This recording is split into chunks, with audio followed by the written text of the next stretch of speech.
বিটিসিৰ উন্নতিৰ যুদ্ধ এয়া প্ৰগতিৰ সমন্বয়নৰে এয়া নব প্ৰস্তুতি বিপিএফ আনিব ইতিহাস সোণোৱালী সুৰক্ষিত জনগণ চৌদিশে অগ্ৰগতি। বসুমতাৰীৰ হত্যাকাৰীয়ে মানে স্বীকাৰ কৰিছে ৰঞ্জিত বসুমতাৰীয়ে মানে নিৰ্দেশতে তেওঁ মাৰিছে।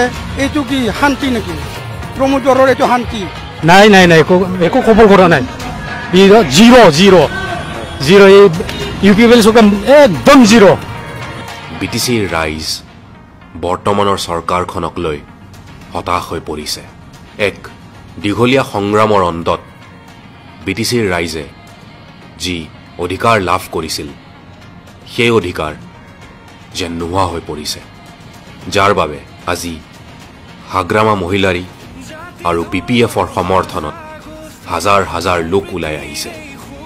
বিটিচিৰ আন অঞ্চলৰ দৰে আজি আমি মুছলপুৰতো দেখিলোঁ সহস্ৰাধিক লোক একত্ৰিত হৈ নিজৰ বিটিচিক পুনৰ উন্নতিৰ পথত আগুৱাই লৈ যাবলৈ ওলাই আহিছে। তেওঁ মানে জনসাধাৰণক প্ৰলোভন দি ঘৰে ঘৰে একোটা চাকৰি দিম, বিভিন্ন ধৰণৰ মানে আৰ্থিক অনুদান দিম, এইবিলাক কৈ কৈ জনসাধাৰণক পৰিৱৰ্তনৰ ঢৌ এটা আনি তেওঁ চৰকাৰ দখল কৰিলে।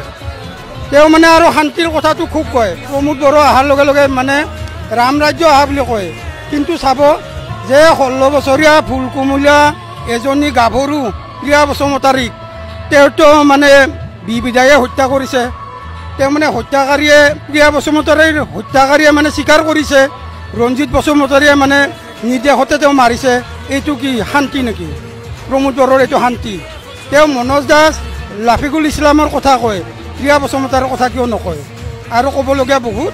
গতিকে ৰাইজে তাৰ এই প্ৰতনা বুজি পায়, এইবাৰ একেবাৰে বিটিচিৰ পৰা শূন্য হিচাপে তাক বিদায় দিব। UPPৰ বড়ো ভাইসকলে বুজি পালে যে হাগ্ৰামাৰ অবিহনে আৰু বিটিচি চলোৱা আন কোনো ব্যক্তি নাই।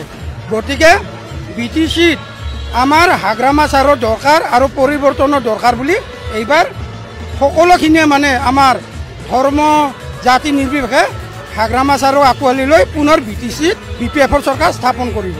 নাই নাই নাই, একো খবৰ কৰা নাই। জিৰ' জিৰ' জিৰ' এই ইউ পি পি চৰকাৰ একদম জিৰ'। এতিয়া ছুইজাৰলেণ্ডটো আছে, ফিল্ড চাই ফিল্ডবিলাক আছে, ছুইজাৰলেণ্ড হৈ আছে এনেকৈ মিছা প্ৰতিশ্ৰুতি চব শুনা পাইছি। মাত্ৰ কোকৰাঝাৰত স্পীড ব্ৰেকাৰ, বাগান তামোলপুৰত স্পীড ব্ৰেকাৰ বনাইছে এইবিলাক। এইখিনি ইয়াৰটো ছুইজাৰলেণ্ডটো সেইটোতো হাগ্ৰামা দিনতো হৈ থকা বস্তু। এইটো চবেই জানে, অল বিটিচিৰ মানুহ জানে, অসমৰ মানুহো জানে, আমাৰ বিটিচিৰটো পূৰা জানে। এইটো ৰাকেশে এইটোবিলাকে কিবা কিবি কৰি আছে, এইটোকে চুন লগা নিচিনা। অঞ্চলত কোনো সফল হোৱা নাই। প্ৰমোদ বড়োৰ নেতৃত্বত আমাৰ মুছলপুৰ 24 নং মুছলপুৰ সমষ্টিত EM ৰাকেশ ব্ৰহ্মৰ ডাঙৰে কোনো কাম কাজ কৰা নাই। তাৰ আমাৰ ৰাস্তাবিলাক একদম গাঁত হৈ আছে, কোনো ধৰণৰ উন্নয়ন নাই। সিহঁতে মানে ডিজিটেল মানে BTID বনাম বুলি কৈছিল, কোনো উন্নয়নত সফল হোৱা নাই। নাই কোনো ছুইজাৰলেণ্ড হোৱা নাই। আপোনালোকে ভালুকডোঙাত গ'লে এখন দলং দেখিব, দলংখন দেখিছেনে? কিমান চেপন, এখন ঠেলাও যাব নোৱাৰে দলংখনত।